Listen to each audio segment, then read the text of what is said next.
যার যখন যেটা দরকার তখন তো সে সেটা পেয়ে যাচ্ছে। এই জন্য তো মায়ের গর্ব বুঝবে না। বুঝবে, ঠিক বুঝবে।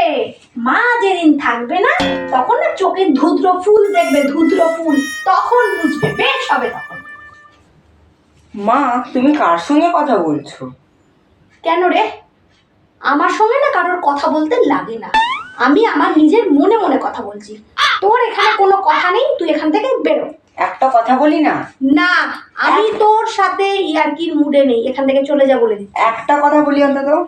উফ, বলে ফেল। তুমি যে বলে এই ধুদ্র ফুল দেখবো, ধুদ্র ফুল দেখবো, আরো তো কত ফুল আছে, জবা আছে, গোলাপ আছে, তাহলে তো ধুদ্র ফুলই দেখবো কেন? আমি কিন্তু তোর সাথে ইয়ার্কি করার মুডে নেই, আমার মাথায় কিন্তু আগুন জ্বলছে। আর একটা কথা বলি না? এ বাবা, এখান থেকে যা। একটা কথা। বলে ফেল। এই যে শুধু আমি তো জীবনে ধুদ্র ফুল দেখিনি, তাহলে চোখে কি করে ধুদ্র ফুলটা দেখবো? ঋষি